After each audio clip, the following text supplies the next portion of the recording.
Bonjour et bienvenue sur la chaîne Journal d'une bibliothécaire. Il y a quelque temps, un ado est venu me voir à la médiathèque avec cette question. Je voudrais un roman avec des loups-garous. Jusque-là, ok, c'est pas ça qui manque. Mais il a ajouté, mais pas comme Twilight. Pas de romance. Encore moins un triangle amoureux.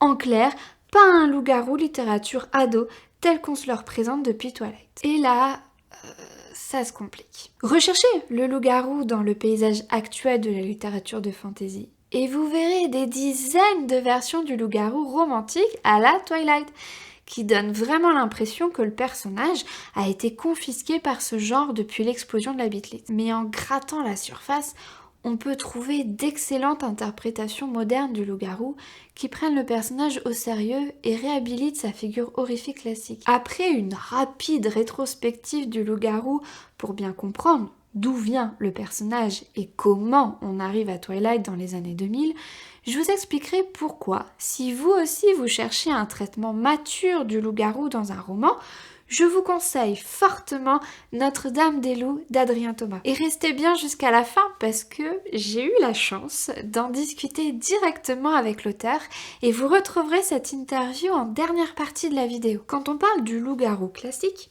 on parle surtout de folklore européen. C'est lié au rapport très particulier qu'ont entretenu les populations avec le loup pendant des siècles. Mais la transformation humain-animal-sauvage, c'est un motif qui existe dans presque toutes les cultures et on trouve des équivalents au loup-garou, adaptés à la faune locale, un peu partout dans le monde. Mais pour revenir au loup-garou européen, on en a des traces dès l'Antiquité, en particulier chez des grands auteurs de l'Antiquité grecque. Et si on devait retenir qu'une seule figure, ce serait évidemment celle de Lycaon, un personnage mythologique transformé en loup par Zeus pour le punir de son anthropophagie. Lycaon, qui a d'ailleurs donné son nom à la lycanthropie, qui désigne la transformation de l'humain en loup. C'est au cours du Moyen-Âge et surtout à la Renaissance que l'image horrifique du loup-garou va se développer. Sous l'influence de l'Église chrétienne, la dimension mythologique du loup-garou va progressivement se transformer en superstition religieuse. L'Église va appuyer la peur grandissante du loup dans la population et se servir de l'animal pour iconiser le diable. Et comme le thème de la métamorphose était lui-même très associé à la figure du diable, on comprend facilement que le loup-garou devienne une incarnation du mal par excellence.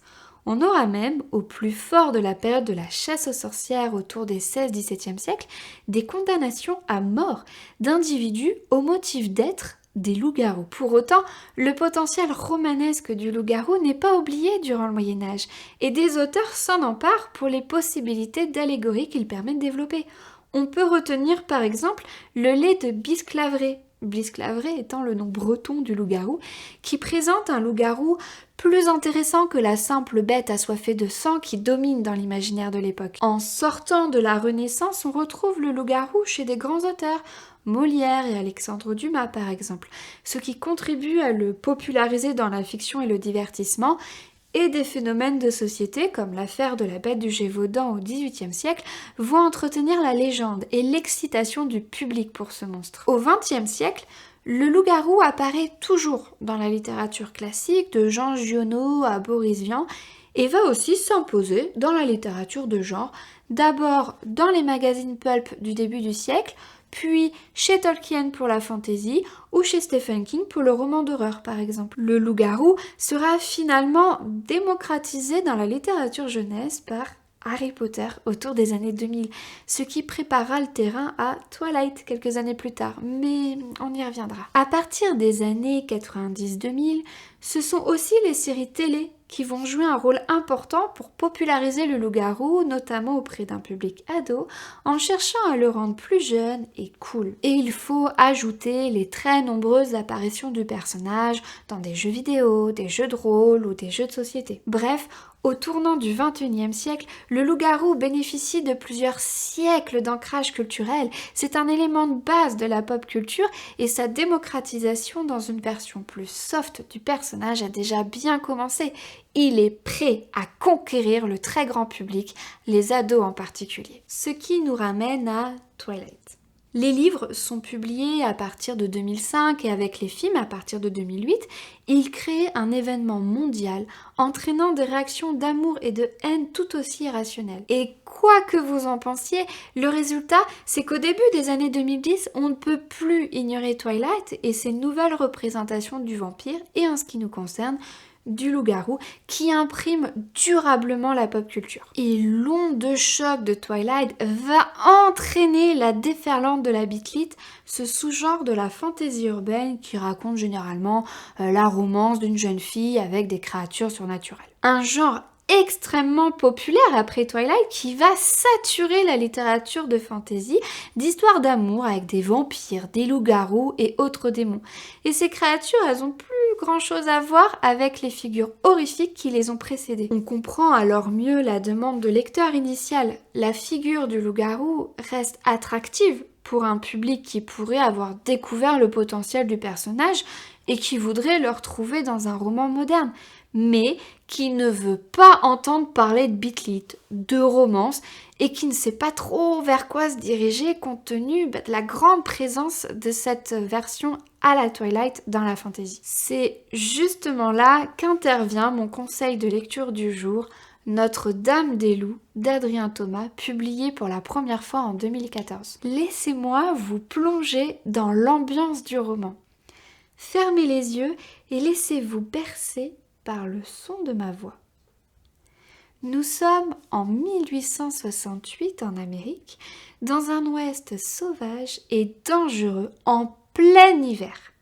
5 hommes et une femme armés de balles en argent et une meute de chiens munis de crocs argentés arpentent une forêt blanche de neige. Tous sont sur le qui-vive et la tension est à son comble.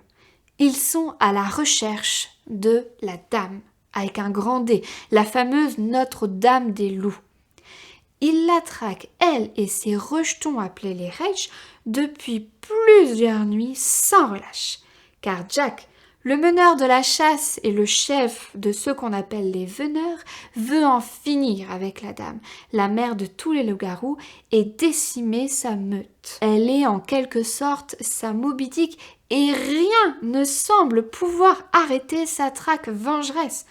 Humains et Rage s'affrontent dans un combat à mort. Notre-Dame des Loups est un roman de fantasy dans lequel nous retrouvons l'horreur, à travers cette version horrifique des loups-garous comme monstres et prédateurs, le western, avec cette Amérique sauvage, ces hommes armés de pistolets qui s'enfoncent dans un endroit où la force et la survie font loi, et le polar, avec cette chasse, cette traque et les pistes que les veneurs suivent pour retrouver la dame malgré ses manipulations. Dans ce contexte, je me suis demandé pourquoi l'auteur avait voulu intégrer le loup-garou à cette histoire et son rapport à la littérature de genre. Quelles sont ses influences dans les genres présents dans Notre-Dame des Loups et en quoi elles ont construit son récit, ainsi que son rapport à la figure du loup-garou. Bonjour Adrien Thomas et merci beaucoup d'avoir accepté cette discussion autour de la figure du loup-garou et de votre roman Notre-Dame des Loups. Vous publiez ce roman en 2014, soit 2 ans après la sortie du dernier Twilight au cinéma, donc qui nous sert de repère pop culture pour cette vidéo. Donc en plein boom de la Beat-Lit et de ces loups-garous romantiques. Et dans ce contexte, Notre-Dame des Loups débarque avec ses loups-garous ultra violents, son ambiance sombre et un ton globalement très mature. Avant de parler du traitement particulier du loup-garou dans le roman, je voulais vous demander quelles étaient les figures de loup-garou qui vous ont marqué donc dans la littérature ou ailleurs et pourquoi vous avez eu envie d'écrire sur cette icône de la culture populaire. Alors, honnêtement, c'est triste à dire, mais Twilight m'a servi de maître étalon aussi, comme ce qu'il ne fallait pas faire. Enfin, moi, je l'ai perçu comme ça. J'ai une amie qui m'a traîné au cinéma pour aller voir le premier film, et une fois que j'ai fini d'essuyer mes larmes de sang, je me suis rendu compte de ce qu'il fallait pas faire. Et du coup, c'est une des choses qui m'a fait réfléchir au traitement du loup-garou, que moi j'ai toujours vu que quelque chose de très sauvage, de très primaire, primitif. J'ai aussi pas mal joué dans ma jeunesse au Loup-garou de Tire-Saulieu, qui d'une manière ou d'une autre, je pense, m'a marqué. J'ai passé ma jeunesse à jouer à ce jeu, donc ça faisait sens qu'à un moment ou un autre, j'écrive un roman où on parle de loup-garou. Et ensuite, quand j'étais plus jeune, j'ai fait du latin.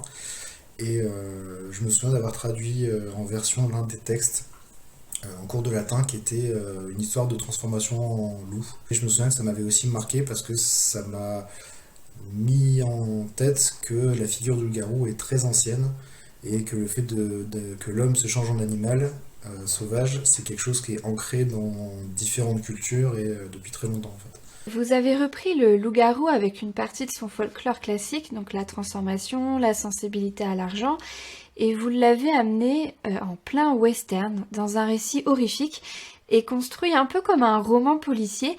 Vous êtes connu avant tout comme un auteur de fantasy, mais est-ce que vous êtes aussi un grand lecteur de littérature de genre, et en particulier des trois principaux qui composent Notre-Dame-des-Loups, l'horreur, le western et le polar?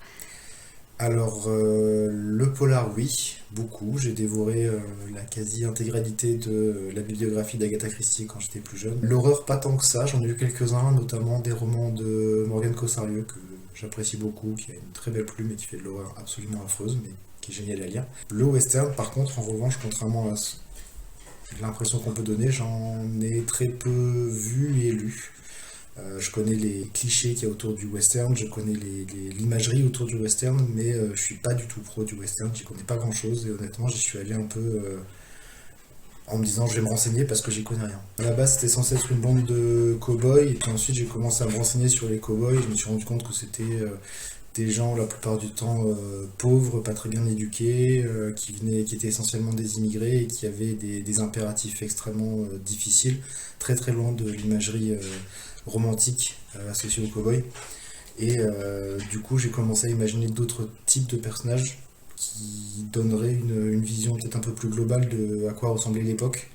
Et donc, il y a toujours un cow-boy, mais il y a aussi quand même il y a un chasseur de primes, il y a un immigré allemand, il y a une native, il y a une ancienne esclave, enfin, il y a d'autres types de personnages qui constituaient le Far West autrement qu'à travers les clichés qui le composent. J'ai vraiment beaucoup aimé l'ambiance de ce roman, avec ce danger constant et cette confrontation entre les Vénères et les Rage. Le lecteur est immergé dans cet univers et vit la chasse avec les personnages. Ces deux groupes existent depuis longtemps, puisque l'un des personnages est un héritier des veneurs européens qui chassaient déjà les loups-garous il y a plusieurs siècles. C'est un monde vivant qui répond à ces codes, et l'auteur nous le fait sentir, nous y croyons.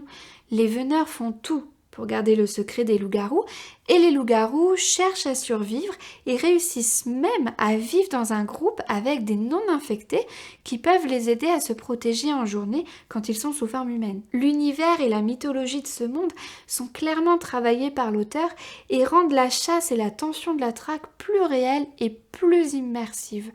Ce qui m'a permis de me projeter dans cette Amérique sauvage avec les veneurs et le danger des rages, vivre la traque aux côtés des personnages, stressés lors des confrontations.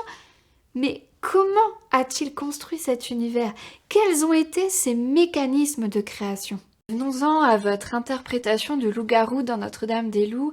Et le premier point que j'aimerais évoquer avec vous, c'est l'environnement. Parce que dans une vidéo de conseil d'écriture pour un concours d'une maison d'édition, vous avez conseillé aux jeunes auteurs de préparer l'écologie de leur monde. En plus, vous êtes vous-même diplômé en biologie et vous avez travaillé dans des parcs zoologiques. Est-ce que vous pouvez développer le rôle et l'importance de ces éléments naturalistes comme l'environnement, les espèces, leurs relations dans votre écriture et comment vous avez appliqué ça à une race fictive, le loup-garou, dans un espace qui en plus n'est pas souvent le sien dans la fiction, à savoir les grands espaces américains? Alors en fait, j'ai une formation en écologie qui a fait en sorte que la plupart du temps, quand j'écris un roman, je le construis comme un écosystème, c'est-à-dire les trois grands aspects d'un écosystème, l'environnement, les espèces qui y a à l'intérieur de cet environnement et les interactions entre les espèces et entre l'espèce et l'écosystème. Mon fonctionnement, c'est que quoi qu'il arrive, quelle que soit l'espèce, y compris le loup-garou, y compris des nains dans leur montagne ou des dragons qui enlèvent des princesses ou peu importe, je construis ces espèces comme appartenant à un écosystème. Et donc du coup, je me renseigne toujours et je réfléchis toujours, même si je ne le dis pas forcément dans le roman, comment il est possible que cette espèce ait survécu jusqu'au moment de l'histoire. À savoir, est-ce qu'elle arrive à se nourrir, comment, est-ce qu'elle arrive à survivre, est-ce qu'elle arrive à se défendre contre les prédateurs, contre les dangers, contre les gens qui veulent la chasser, la tuer, etc.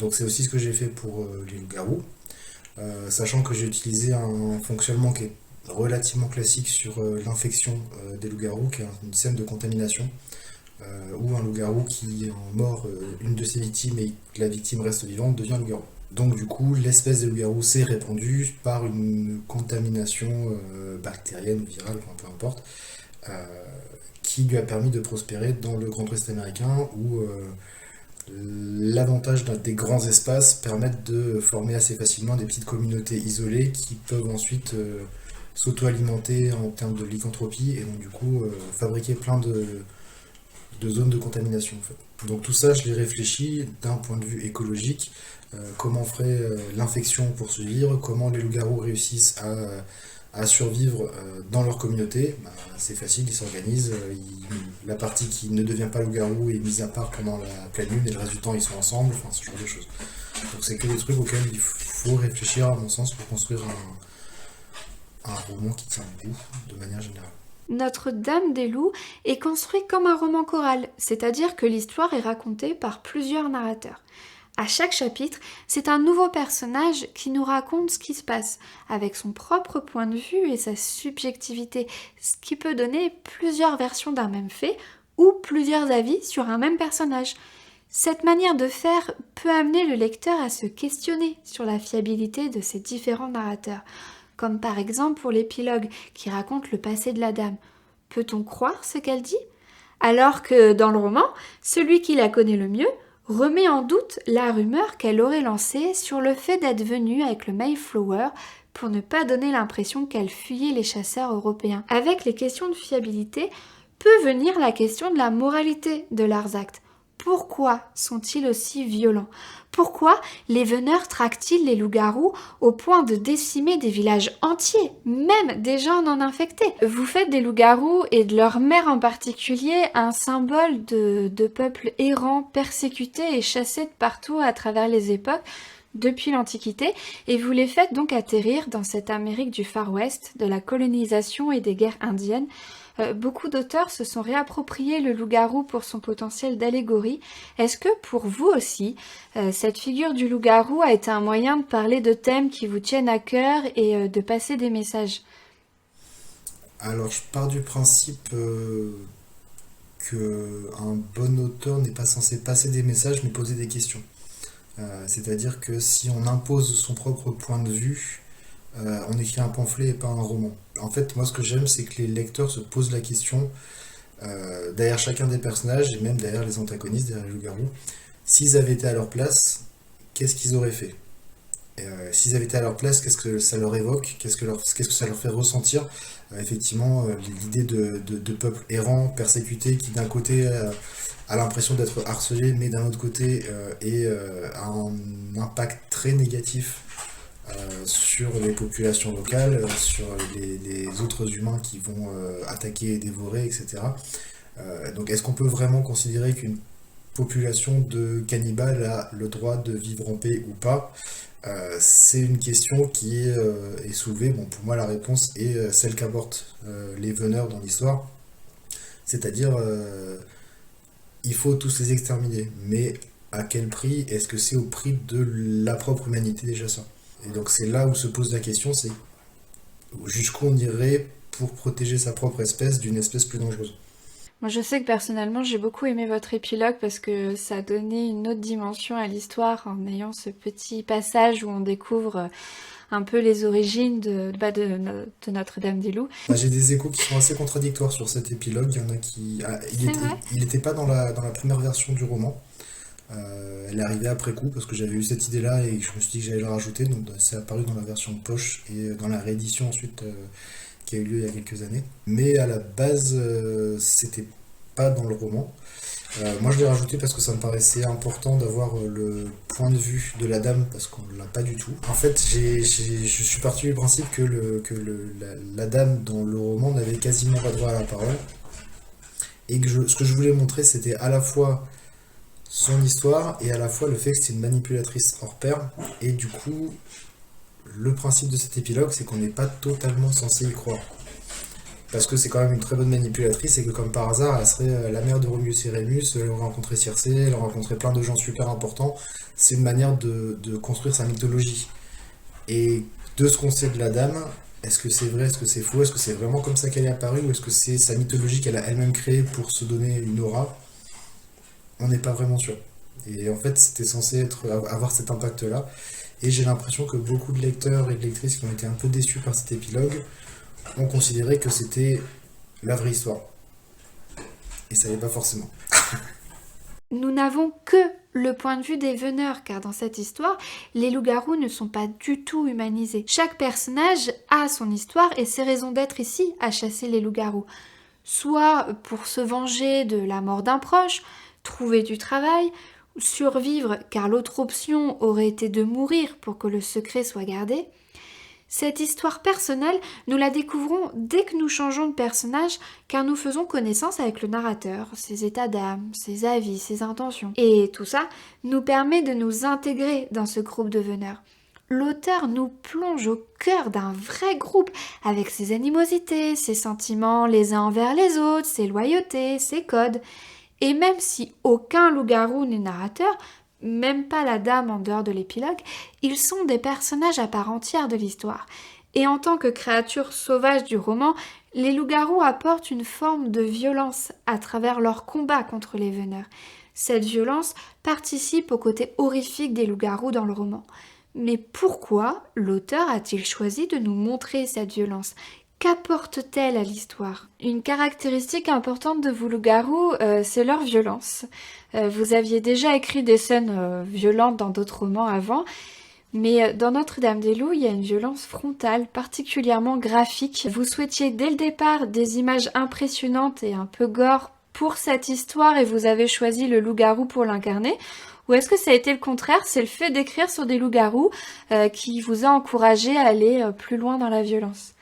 Alors c'est plutôt la deuxième proposition, c'est-à-dire que je me suis intéressé au loup-garou et en fait plus je me suis renseigné sur cette créature et plus j'écrivais sur cette créature, plus je me suis rendu compte que c'était une sorte d'incarnation de violence animale et primitive en fait, c'est-à-dire que c'est de la violence qui n'est pas forcément intellectualisée, c'est pas une violence volontaire qui est là pour faire souffrir, mais c'est une violence de défense, d'attaque, de se défendre contre les gens qui nous poursuivent, d'attaquer nos ennemis, quelque chose qui est basique, qui est de l'ordre de ce que ferait n'importe quelle espèce pour protéger les siens en fait. Et c'est un peu ça que je voulais remettre en avant, c'est que c'est une violence primaire qui n'est pas là pour choquer, et qui n'a pas non plus à être justifiée en tant que telle, mais qui n'a pas non plus à être intellectualisée. Et le but, c'est pas de montrer de la violence pour le fun, parce que c'est pas fun la violence, c'est juste pour montrer que la violence existe, qu'on le veuille ou non, et il faut faire avec, bien que ça puisse être difficile. En fait, l'animalité est le thème central de Notre-Dame-des-Loups. En fait, c'est qu'est-ce qui sépare l'humain de la bête, de l'animal, au sens premier du terme, parce que d'un point de vue écologique, il n'y a pas vraiment de différence, mais d'un point de vue comportemental, philosophique, éthique, il y a une différence, et c'est sur ça que j'ai voulu travailler dans ce roman. C'est qu'est-ce qui va séparer, à quel moment le chasseur va devenir aussi bestial que la bête qu'il chasse. Du coup, on voit ça un peu avec Jack qui devient omnibulé par Notre-Dame-des-Loups. Oui, en fait, Jack, c'est de la violence contenue et focalisée pour en faire quelque chose. En fait, c'est-à-dire qu'il a énormément de violence en lui. Il a des raisons pour cette violence. Il a une colère, un deuil qui fait qu'il peut justifier jusqu'à un certain point la violence qu'il met en place. Mais c'est pas non plus une boule de rage qui va péter un câble à chaque fois qu'il y a un truc qui lui déplaît en fait. C'est-à-dire qu'il est focalisé sur son objectif avant tout. Et donc oui, c'est un personnage qui a de la violence facile, mais aussi de la violence concentrée et réfléchie. Et moi je suis pas du tout fan de gore en fait. L'horreur gore c'est pas mon truc. J'aime pas utiliser la violence pour choquer. Ce que j'aime bien c'est pouvoir faire réfléchir. Et si je veux utiliser, mettre en scène de la violence pour ça, ça me dérange pas. mais je pense pas que je vais aller jusqu'au gore, parce que causer l'écœurement et le dégoût, je pense pas que ça amène grand chose. Petite digression, car Notre-Dame des Loups est un bon roman pour aborder ce sujet et ce débat autour de la littérature dite pour ados et la littérature dite pour adultes. Car Notre-Dame des Loups se classe assez naturellement en littérature pour un public adulte, mais je l'ai conseillé à un adolescent qui a adoré. Quelle différence peut-on faire? Et y a-t-il une différence? Et j'avais envie d'avoir l'avis d'un auteur qui a écrit à la fois pour les adultes et pour la jeunesse sur cette question. Dans plusieurs interviews, vous défendez l'idée que la littérature ado n'est pas une sous-littérature adulte ou une version édulcorée. Alors moi je partage complètement cette idée. En plus en tant que bibliothécaire jeunesse, c'est un combat auquel je suis quand même sensible. Mais ça m'intéresserait de savoir comment vous classeriez Notre-Dame des Loups. Parce que pour moi, compte tenu de la nature, du ton, de la violence qui est quand même présente, il s'adresserait plutôt à un public adulte. Est-ce que vous partagez cet avis et quelle différence essentielle vous faites entre la littérature adulte et la littérature ado? Alors, Notre-Dame-des-Loups, oui, je la classerai en adulte, mais pas forcément pour la violence qu'il y a à l'intérieur ou les thématiques qui sont abordées, parce qu'à mon avis, un adolescent est tout à fait capable de les comprendre. J'étais lecteur de Notre-Dame-des-Loups de 13-14 ans qui ont très bien compris le bouquin et qui n'ont pas été ultra choqués, en fait, et qui n'ont pas été non plus perdus. Pour moi, la grosse différence d'une littérature adulte ou jeunesse, la seule vraie différence pour moi, c'est à qui elle s'adresse à la base. Ce qui n'est pas la même chose que à qui elle s'adresse dans les faits. La littérature jeunesse s'adresse à la base à la jeunesse, mais peut très bien être lue par des adultes. Et la littérature dite adulte s'adresse à la base à des adultes, mais peut très bien être lue, comprise et appréciée par des gens plus jeunes en fait. Donc pour moi la vraie différence c'est vers qui on s'adresse au moment de l'écriture, sans aucun impact sur qui va le lire effectivement ensuite en fait. Et donc du coup pour moi la vraie différence c'est de faire en sorte que les sujets qu'on va aborder soient plus ou moins pertinents et percutants pour des ados ou des adultes selon à qui on veut s'adresser.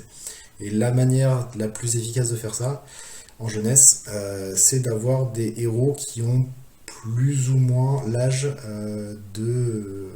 des adolescents vers qui on écrit en fait.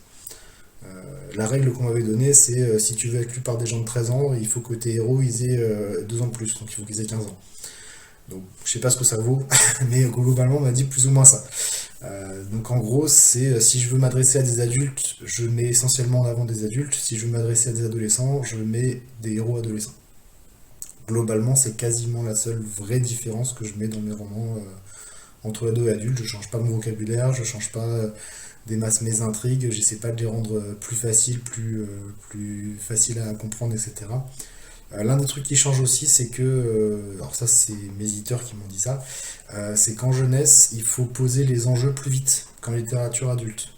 En littérature adulte, on peut prendre son temps, on peut laisser au lecteur le temps de se demander où veut nous mener l'auteur.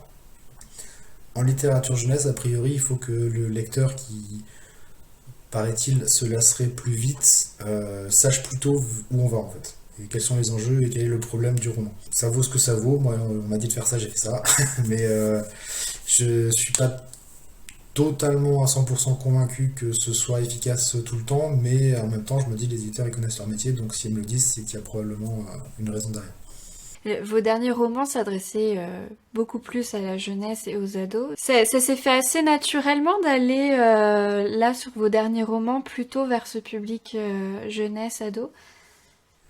Assez naturellement. C'est des rencontres avec des éditeurs qui font que ils me demandent des romans jeunesse et moi j'ai des idées et je me dis tiens ça marcherait peut-être plus mieux en jeunesse, peut-être ça marcherait mieux en adulte. Après effectivement en ce moment je suis plus intéressé par la jeunesse parce que j'ai fait beaucoup de romans adultes au début de ma carrière et là je découvre qu'en fait le public adolescent et enfant est très chouette.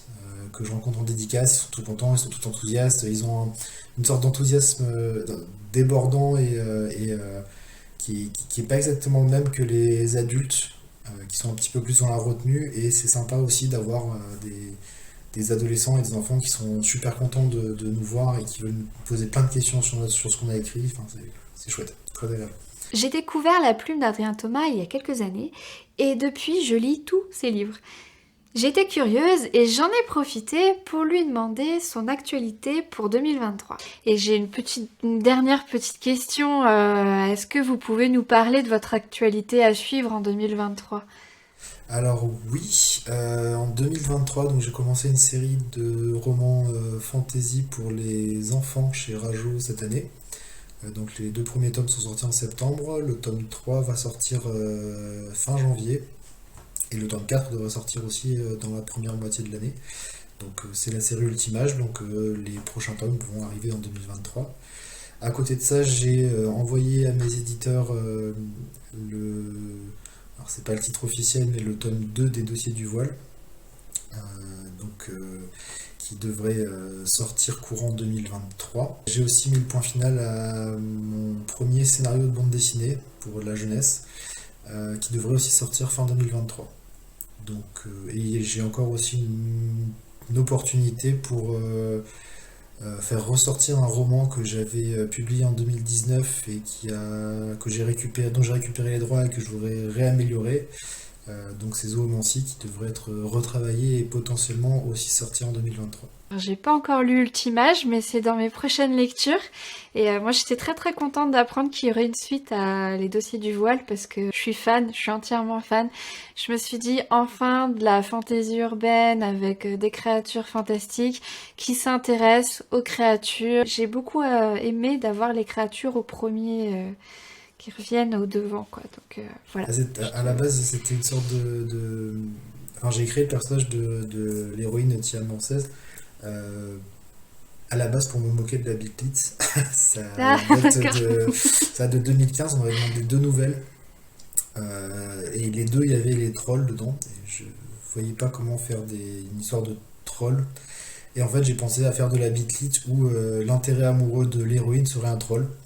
Et donc du coup, il fallait que je rende les trolls sexy. Et donc du coup, c'était toute une blague à la base que j'avais fait autour de l'héroïne badass qui tombe amoureuse d'un troll. Enfin, c'est toute une histoire autour de ça. Et en fait, je me suis pris à mon propre jeu. Et ça m'a beaucoup trop plu. Et en fait, dès que j'ai commencé à vivre de ma plume et que j'avais l'occasion de faire des projets que j'avais envie de faire moi, l'un des premiers romans que j'ai écrit, c'était Le Dossier du vol. Et voilà, alors nous arrivons à la fin de cette interview. Alors encore une fois, merci beaucoup d'avoir accepté de parler avec moi de loup-garou. C'était vraiment très intéressant d'avoir votre regard d'auteur sur la question. Et je vais profiter de ces au revoir pour dire à tous ceux qui regardent cette vidéo qu'ils pourront retrouver votre bibliographie dans l'article qui vous sera dédié sur le blog. Et bien sûr votre roman et les autres en librairie. Donc merci beaucoup et moi je vais vous dire au revoir. Merci à vous. Et voilà, cette vidéo est terminée. Merci beaucoup de l'avoir regardée jusqu'au bout. J'espère que je vous ai donné envie de lire Notre-Dame-des-Loups d'Adrien Thomas et pourquoi pas de découvrir ses autres romans. Moi, je vous dis à bientôt pour une prochaine vidéo. Salut!